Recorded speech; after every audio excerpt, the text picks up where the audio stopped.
Olá, seja bem-vindo, meus irmãos, amigos e amigas apaixonados pela Palavra de Deus. A partir de hoje, vamos iniciar aí mais um estudo, complementando o assunto dos milênios que nós já havíamos conversado nas redes sociais e pelo YouTube. Seja muito bem-vindo. Aqui também eu vou aprender com vocês. Nosso desejo apenas é crescer na estatura e no conhecimento de Jesus Cristo, como a Palavra nos orienta. Já estamos nos dias finais. Já estamos para iniciar o 7º milênio. Ninguém está prestando atenção. Muitos preocupados com a religiosidade, com seus usos e costumes, com suas tradições vindo dos pais, dos avós e assim por diante. E não se importando com realmente a essência do Evangelho, com a vida de Cristo, com a sua morte na cruz realmente, com os frutos de justiça, como primícias para Deus e para o Cordeiro. É isso que devemos buscar, meu amado. É isso que devemos nos preocupar. Devemos ser como o candelabro aceso, como as duas testemunhas, como as duas oliveiras escolhidas por Deus, escritas no livro de Zacarias, e complementado assim no livro de Apocalipse. Vamos falar de muitas coisas, posso te garantir que muitas delas você nunca ouviu na sua vida. Mesmo tendo a Bíblia Sagrada dentro da sua casa, posso te garantir que muitas coisas, infelizmente, você aprendeu errado. E hoje é o momento de Deus nos trazer luz, entendimento e sabedoria, para que possamos assim realmente nos preparar para a volta do Cordeiro.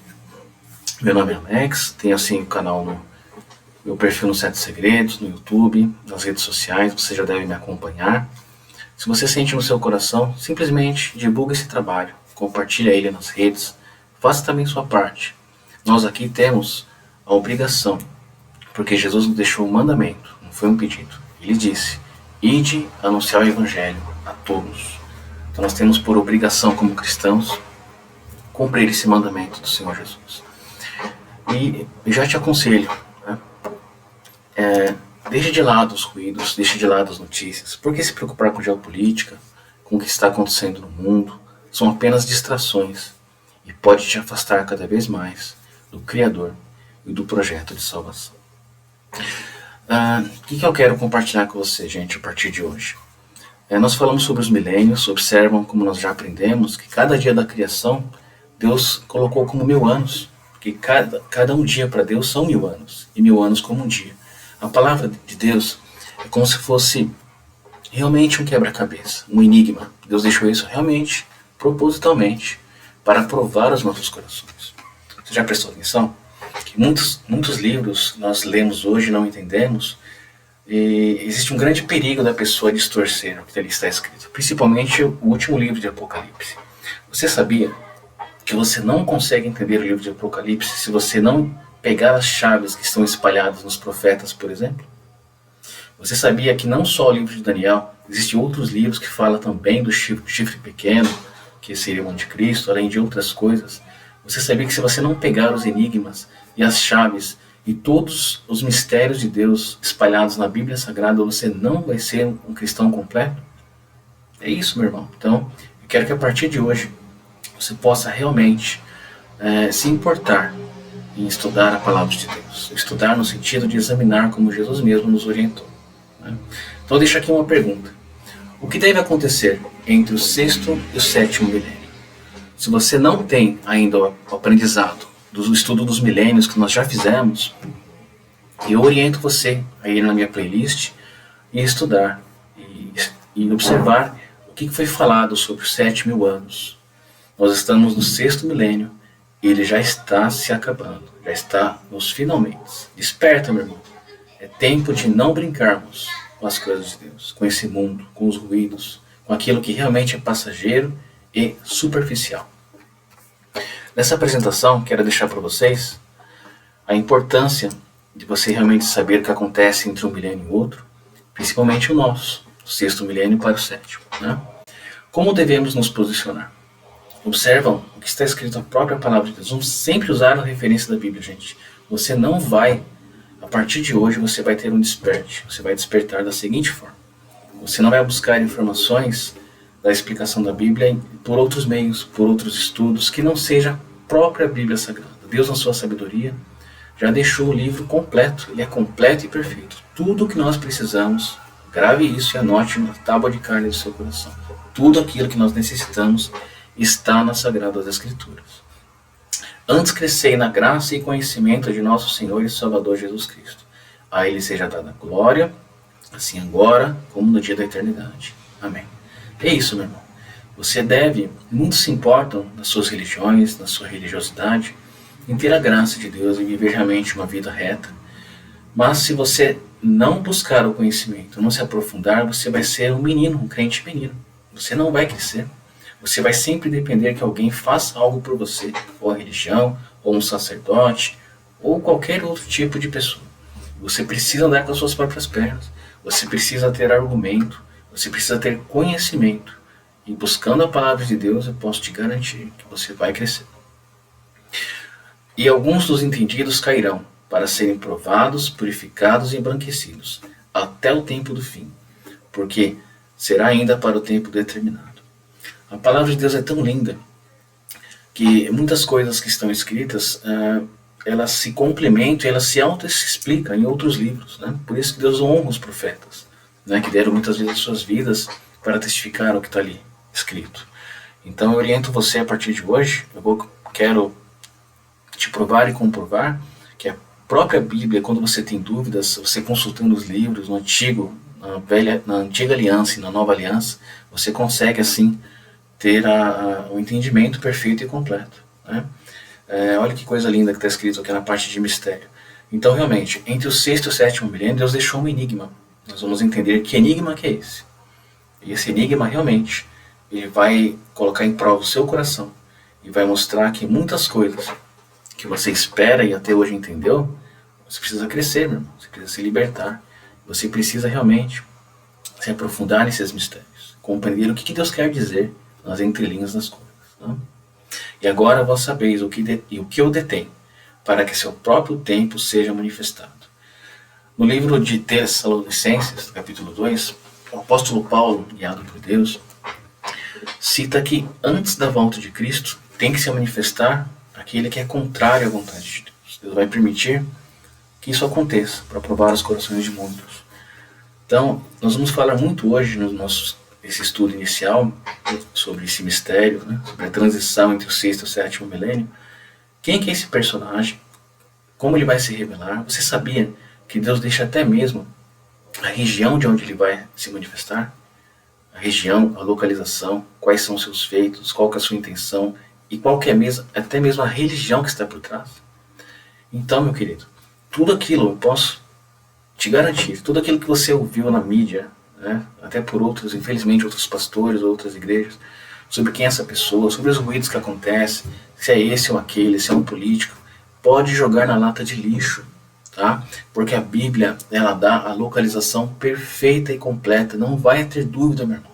Por isso que o cristão autêntico e já despertado para as coisas de Deus, ele já vai estar preparado, ele não vai ser enganado. Deus diz na sua palavra que Deus não revela coisa alguma sem antes mostrar a seus santos. Né? Na verdade, colocando as melhores palavras, Deus não faz coisa alguma sem antes revelar a seus santos. Olha a importância que Deus dá a cada um das suas testemunhas. Moed, tempos determinados e as festas do Senhor. Esse tema ele é tão importante que ele vai te abrir o entendimento e vai te trazer luz naquilo que até hoje você enxergou como obscuro, naquilo que você hoje não compreendeu. O próprio livro de Apocalipse, que é um livro realmente enigmático, né? Mas as chaves não estão naquele próprio livro. Você tem que ir para os profetas, você tem que ir para a antiga aliança, você tem que ir para Moisés, para Elias, você tem que pegar todo o contexto do plano de Deus. Deus não deixou à toa. Lembre-se que nada, como nós falamos no estudo dos milênios, nenhuma coisa Deus faz em vão sem sentido. Tudo tem sentido. Até um simples dia de criação, até uma palavra profetizada, até uma orientação dada aos seus servos, tudo tem sentido. E Deus trabalha com uma palavra chamada analepse, né? Que significa isso, você pode pesquisar, ou flashback. Né?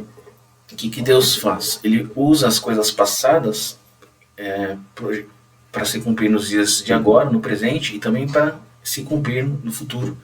Deus é o dono do tempo, então ele usa o próprio tempo para se posicionar, para mostrar a nós o que já aconteceu. E as mesmas coisas elas se repetem né, nos dias de agora, no momento atual, e também servem para o futuro. É lindo. Só um próprio Criador com uma mente sábia pode fazer uma coisa dessa. E orienta você, desde agora, a compreender. Quando Deus faz alguma coisa, muitas vezes Ele quer dizer que aquilo vai se repetir. Exatamente como espelho, como sombra, como está escrito no livro de Hebreus. Né? Então observa que tudo aquilo que Deus fez na passagem do Egito, através de Moisés, no deserto com Elias, confrontando todos aqueles falsos profetas, né? Isso vai se repetir, meu irmão. Anota isso, na grande tribulação. Isso vai se repetir nos últimos 7 anos, na transição, novamente, entre o 6º e o 7º milênio. Você está preparado? Vem comigo. E disse Deus: haja luminares na expansão dos céus, para haver separação entre o dia e a noite, e sejam eles para sinais e para tempos determinados, e para os dias e anos. Olha que coisa mais linda que nós não prestamos atenção.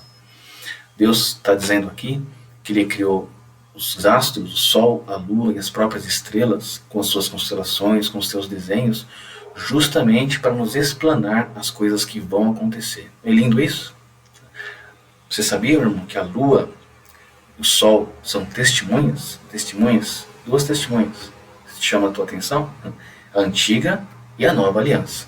A Lua representando o próprio Israel, né, de Deus. E o Sol representando o Sol da justiça, que é Cristo. Cristo veio trazer luz. Ele é o brilho perfeito. A Lua simplesmente é um reflexo. Ela precisa ser resplandecida para que ela possa sim brilhar, na verdade. Então Jesus é a luz perfeita de Deus. Tudo se resume, né? O propósito de Deus, o projeto dele se cumpre em Cristo, ok? Porque tendo a lei a sombra dos bens futuros e não a imagem exata das coisas, nunca pelos mesmos sacrifícios que continuamente se oferecem a cada ano, para aperfeiçoar os que a ele se achegam. O livro de Hebreus é justamente essa explanação, de uma forma sábia e linda. O escritor de Hebreus escreveu de tal forma que nós compreendemos que tudo aquilo que Deus fez no passado serviu como sombra para realmente nos trazer a luz do que acontece hoje, o entendimento perfeito e completo. Então os cristãos antigos, os profetas, eles foram aperfeiçoados através do testemunho e chegou até nós, não é verdade? Então se vê que nada é à toa, nada é por acaso, né? Tudo tem um propósito, modo e tempo de se cumprir. Meus irmãos, então, complementando esse assunto com essa introdução, o que nós vamos conversar hoje? É muito importante, quando nós falamos da transição, dos acontecimentos, dos últimos acontecimentos entre o 6º e o 7º milênio, é importante, você já ouviu falar, né? Tem muitas doutrinas por aí, é duro falar isso, mas é a verdade. A verdade confronta e toca a ferida. Não são verdades muitas coisas que foram te ensinadas. Tá? Doutrinas aí famosas, grandes, né? Nós falamos isso no amor de Deus, não colocamos pessoas, nem citamos nomes. Mas aquilo que não é de Deus tem que ser julgado e condenado, meu irmão. O cristão tem que confrontar o sistema. Se até hoje você aprendeu alguma coisa que não te trouxe amadurecimento e luz, chegou a hora de você crescer. Chegou a hora de você se libertar das algemas da ignorância. Cresça, meu irmão. Cresça no conhecimento de Jesus Cristo. Então, quando nós citamos o livro de Daniel, lembra que uma das chaves está nesse livro. Para você compreender os últimos acontecimentos, claro, nós falamos do livro do Apocalipse, mas o Apocalipse sozinho você não vai compreender se você não pesquisar a lei e os profetas. Tá? Então ela serve como sombra, lembrando, para trazer realmente a realidade das coisas. Okay? Então quando nós observamos as profecias de Daniel, observam que ele foi muito importante, foi um instrumento nas mãos de Deus, né? Para nos fazer compreender as coisas futuras que viriam acontecer, principalmente o que está em Apocalipse. Tu observa que o rei Nabucodonosor, ele foi um rei muito poderoso da sua época, né? E para nós compreendermos como esse novo reino, né, que vai surgir no futuro, ante o propósito de Deus, ele tem realmente um espelho daquilo que já aconteceu. Vamos pensar com carinho. A Babilônia, ele é conhecida por seus ídolos, né? Por sua libertinagem, tudo aquilo que é contrário, né, à vontade de Deus. Então essa estátua, ela simboliza o homem, digamos assim, no seu auge, né? Quando nós estudamos no estudo dos milênios, lembra que o 6º milênio é o milênio do homem, perfeito? Então essa estátua representa o homem em si, né, na sua arrogância, na sua prepotência, longe do propósito de Deus. Deus já nos deixou essa luz perfeita para nós compreendermos que reino que é esse, onde o ser humano chega, né, com seu orgulho, com sua soberba, e onde o diabo, aproveitando-se, né, realmente dessas brechas, porque o inimigo só pode agir realmente quando existe brechas, né, quando o homem dá matéria-prima para isso. Né. Então, longe de Deus, o ser humano fica essa estátua, que não pode falar, nem ouvir, nem se mexer. Na verdade, essa estátua, conforme o rei de Nabucodonosor, ele teve, através da interpretação de Daniel, houve então muita luz para nós. Essa estátua, ela simboliza não só o reino que existiu na época, os reinos mais próximos, como até o que vai acontecer no futuro. Então preste atenção. A cabeça de ouro é a mentalidade babilônica, né? Lembrando que a Babilônia é como se fosse o primeiro reino. Se você voltar um pouco antes na história, já ouviu falar de Nimrod? Está livro do Gênesis. Nimrod foi um grande rei na época, né? Que realmente na região ali da Babilônia, antigamente os caldeus, né? Ele foi um rei poderoso da época, já contrário às coisas de Deus, né? Ele é o construtor responsável, né, por construir a Torre de Babel, lembra-se, Babel, Babilônia. Então realmente começa aí. Deus já está nos mostrando que a mentalidade babilônica, desde a antiguidade, ela vai se repetir e se repetiu novamente. Então essa cabeça de ouro é o próprio rei Nabucodonosor. Logo em seguida surge o Império Medo-Persa, ainda nos dias de Daniel. Então observam que olha que perfeição da luz de Deus para nós compreendermos esse reino. Essa estátua ela tem simbolizando o peito e os braços, simbolizando justamente a divisão, Medo e Persa, né? Prata porque em auge, em glória, ela foi inferior, digamos assim, não digamos em poder e em estrutura, mas ela veio logo após a Babilônia. Né? Então o rei Medo e Persa fica ali na região do Irã hoje, lembrando que a Babilônia é a região do Iraque, grave esse nome, né? A antiga Assíria, grave esse nome. Lembrando que Deus deixa pistas e enigmas e chaves cruciais para você compreender as regiões futuras que vão surgir nos últimos dias. Logo após a prata, que é a região Medo-Persa, que temos, inclusive coloquei a data para vocês, o ano, né? O reinado de 539 a 330 a.C. Logo em seguida surge o símbolo do bronze, realmente a era do bronze, né? Nas construções dos seus armamentos. Então, observe que essas eras realmente também se encaixam no que os reinos descobriram, né, e se usufruíram, né, a moeda do ouro, a moeda da prata. Olha que interessante, na verdade, tudo tem sentido, nada Deus faz por acaso. Então, a região do bronze vem a Grécia, né, simbolizada por Alexandre o Grande. O bronze simbolizando aí toda essa cultura, né, teve também muita introdução aí da parte de maus comportamentos dos gregos, né? Mas assim, a região da coxa e dessa parte íntima aí, simbolizando que a Grécia ia crescer nessa filosofia, né? Crescer no conhecimento, e teve realmente muita influência, até nos dias de hoje, né? Então a Grécia foi muito importante. E grave esse nome, a Grécia, ela teve uma divisão, nós vamos falar posteriormente, e essa divisão vai ser importante também para os dias finais, você vai compreender o porquê, tá? Então ela aconteceu no ano 330 a 146 a.C. Logo em seguida, nós temos o Império Romano, que foi realmente aí o império mais poderoso, né, que existiu na face da Terra. E Deus já nos deixou bem claro. O Império Romano é simbolizado por uma grande besta, né, que Daniel teve esse sonho. E essa besta, interessante, ela vai ter as mesmas características da besta que está escrito e descrito em Apocalipse. Interessante, não é? E para darmos continuidade ao entendimento, observa que a Roma teve uma divisão, né? Na Roma a oriental e a ocidental. A oriental, governada ali muitos anos inicialmente, depois a ocidental, aliás. A oriental depois foi para Constantinopla, através do imperador Constantino, na região justamente oriental, hoje que é na Turquia, outro país, né, islâmico. Né. Observam que esses países, se vocês prestarem atenção, todos eles são povos que oprimiram o povo de Deus, o povo judeu, tá, os cristãos, etc. São povos que veio contra o propósito de Deus nascido em Isaac, né, da qual Deus escolheu para sua herança, na verdade. Lembre que são os filhos de Abraão também, mas são os filhos de Ismael. Então é outra ramificação que veio de Abraão, que veio da filha através da escrava, na verdade, Agar, que não era o propósito de Deus. Então, para você compreender que Deus já deixa ele separado desde o princípio, qual é o povo que vai servi-lo e qual é o povo que vai oprimi-lo e persegui-lo. Você está prestando atenção, meu irmão? Então, quando você ouve ruídos hoje da Europa, um europeu, um político que surgiu na mídia, esquece, joga na lata de lixo. Deus já deixou claro quais são os dois caminhos antagônicos um ao outro. O povo de Deus e o povo que é contrário à vontade de Deus.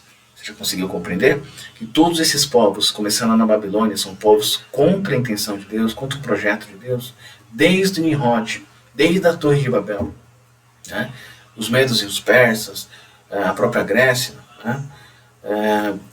Da qual, na verdade, a Grécia até então, na região da Europa ali, mas ela teve uma divisão. Essa divisão vai ser importantíssima para você compreender o que vai acontecer no futuro. Né? O ferro, que teve também sua divisão, oriental e ocidental, por isso as duas pernas. E logo em seguida nós vamos entrar nos pés. Né? Os pés, aí observe que tem a parte de ferro e meia parte de barro. Né?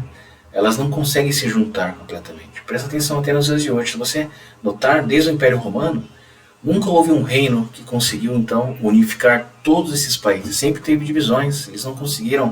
Por isso que a Bíblia diz, né, que ele foi forte por um lado e fraco por outro. Porque, por mais que os países tentaram juntar-se, né, fazer vários tipos de acordos, não conseguiram se unificar. Né? Só que a Bíblia diz que isso vai acontecer nos últimos dias. Né? E nós já estamos em qual região? Se você prestar atenção, como nós estamos já no final do 6º milênio, significa que os últimos acontecimentos já estão próximos. Nós já estamos na área dos dedos, no peito do pé, entrando na área dos dedos. Lembrando que esses 10 dedos serão 10 países. Esses 10 países devem ter influência desse povo contrário ao propósito de Deus. Você já está prestando atenção? Ok? Deus já deixou claro o que vai acontecer. Então não fique imaginando outras coisas, a não ser o que já está descrito. Okay? Então o livro de Daniel, capítulo 2, 32 em diante, você pode ter aí uma conjectura completa, né? Um entendimento de qual vai ser esse reino, de onde virão aí o povo antagônico à vontade de Deus. Nós vamos pausar essa primeira parte do vídeo e vamos dar continuidade no vídeo seguinte. Fique com Deus, irmão.